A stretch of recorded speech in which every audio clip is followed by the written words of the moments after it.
Hey folks, there's a video here from my friend, The Amazing Drop. It's right here on your screen. It's Trump hands USA over to FEMA.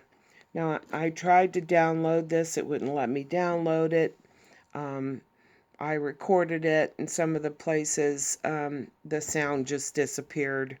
That wasn't disappeared when I originally listened to it. I'm going to try once again to record this.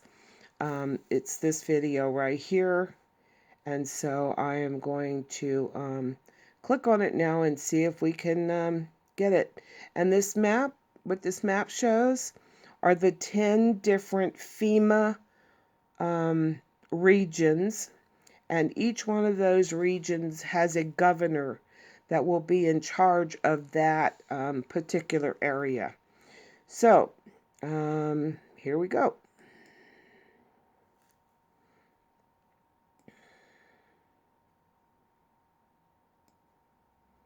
See if we have any sound now. Everything is, oops, here, there. Any information about this government or anything else that's going on. They have been leading you down. Okay. We're going to connect the dots for anybody who has ears to hear. Some people are going to want to dispute this, but we're not going to argue with anyone. This is what's going on. There is no Q, there is no anonymous that has any information about this government or anything else that's going on. They have been leading you down a path of lies, all to hide the truth. And here's what's really going on. FEMA has more power than the President of the United States or the Congress. It has the power to suspend laws, move entire populations, arrest and detain citizens without a warrant, and hold them without trial. It can seize property, food supplies, transportation systems, and can suspend the Constitution. When a state of emergency is declared, Executive Order 11921 allows the Federal Emergency Preparedness Agency to develop plans to establish control over the mechanisms of production and distribution of energy sources, wages, salaries, credit, and the flow of money into U.S. financial institution in any undefined national emergency. It also provides that when a state of emergency is declared by the President, Congress cannot review this action for 6 months. Now, with the understanding that after Trump signed the National Emergency Declaration, FEMA took over. Now, this is March 13th, 2020. Listen to what he's going to say now. This is right after he signed the National Emergency into effect. It is only the beginning of what we're really doing, and now we're in a different phase. This is only the beginning of what we're really doing, because what they're really doing is putting everything in place to start the New World Order. Now we're in a different phase. The different phase that he's speaking of is that he is no longer president, and he has given full power over to FEMA when he signed the National Emergency Declaration. We had some very old and obsolete rules. Those old and obsolete rules are also known as the Constitution of the United States. That we had to live with. It worked under certain circumstances, but not under mass circumstances. Under mass circumstances is being under FEMA rule. They were there for a long time. They were in place for a long time, and we're breaking them down now. They're definitely breaking them down because the Constitution is suspended. And they're very usable for certain instances, but not for this. Because they can't go forward with their plan with the Constitution, our constitutional rights still intact. To unleash the full power of the federal government. In this effort today, I am officially declaring a national emergency. So he is officially telling us in a coded message that we are now under the rule of FEMA, no longer having a president. Fast forward to March 19th, 2020, in the FEMA National Response Coordination Center. Well, Mr. President, Vice President, thank you for being here. Really appreciate your visit to FEMA. I think your visit really, as you indicated last week, by signing the national emergency, has really empowered FEMA. And he just made the declaration that FEMA is empowered, has really empowered FEMA. Fast forward to April 10th, 2020. In plain words, it's been my great honor to have been their president. Past tense. The American people have been so disciplined. It's been my honor to be their president. I've said it before. I'll say it again. I'll say it always. It's been my great honor to have been their president, and it's been my great honor to have been their president, and have been their president, have been their president. I have a big decision coming up, and I only hope to God that it's the right decision. But it'll be based on the input from a lot of very talented people, very smart people, and people that love our country. Thank you all very much. Thank you. Thank you. He actually will not be making any more decisions. This group of people that he says will be helping him make decisions are the ones that are making decisions now, because it is FEMA that is making the decisions. And as you can hear in this live briefing, Trump obviously does not know what's going on, because he said, you should have let us know, when Mike Pompeo said, we're in a live exercise. Pompeo says this is a live exercise. And what you'll hear in the background is Donald Trump say, you should have let us know. This is not about retribution. This matters going forward. We're in a live exercise here to get this right.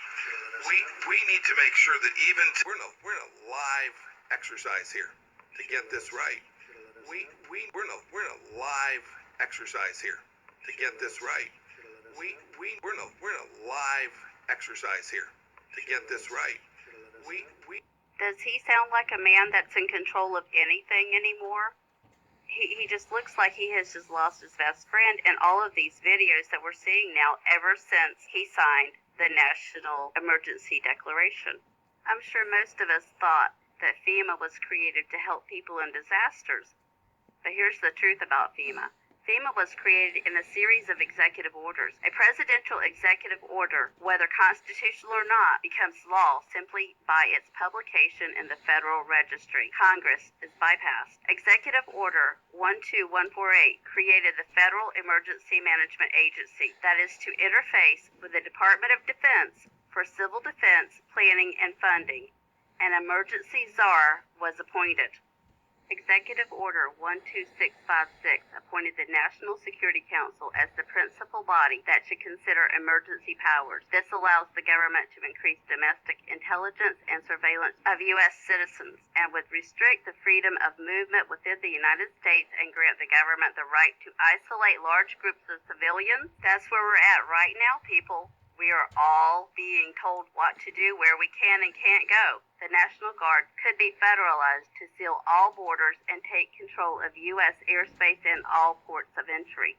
Executive Order 10990 allows the government to take over all modes of transportation and control of highways and seaports. Executive Order 10995 allows the government to seize and control the communications media. Executive Order 10997 allows the government to take over all electrical power, gas, petroleum, fuels, and minerals. Executive Order 10998 allows the government to take over all food, resources, and farms. Executive Order 11000 allows the government to mobilize civilians into work brigades under government supervision. Executive Order 11001 allows the government to take over all health, education, and welfare functions.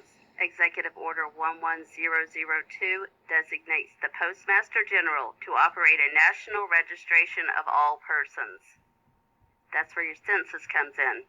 Executive Order 11003 allows the government to take over all airports and aircraft, including commercial aircraft. Executive Order 11004 allows the Housing and Finance Authority to relocate communities, build new housing with public funds, designate areas to be abandoned, and establish new locations for populations. Executive Order 11005 allows the government to take over railroads, inland waterways, and public storage facilities. Executive Order 11051 specifies the responsibility of the Office of Emergency Planning and gives authorization to put all executive orders into effect in times of increased international tensions and economic or financial crisis.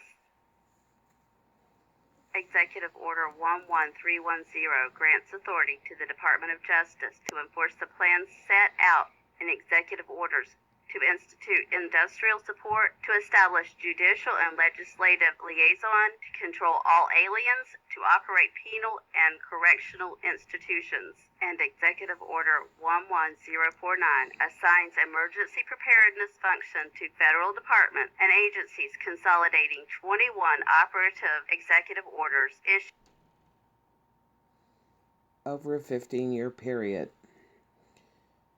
Now, for some reason, the sound has been cut out of this. It wasn't cut out when I originally listened to it, but it is now. But I'm sure a lot of you have already seen this speech in regards to how wonderful he thinks the New World Order will be for us and our children.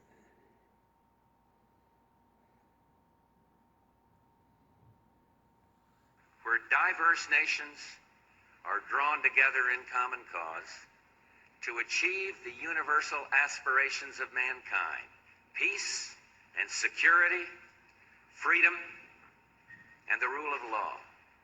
Such is a world worthy of our struggle and worthy of our children's future. We have before us the opportunity to forge for ourselves and for future generations a new world order. A world where the rule of law, not the law of the jungle, governs the conduct of nations. When we are successful, and we will be, we have a real chance at this new world order, an order in which a credible United Nations can use its peacekeeping role to fulfill the promise and vision of the UN's founders. Hopefully this has opened some of your eyes so that you can see where we're at in this timeline. This is true. This is what's going on. These are facts. Y'all have a blessed day.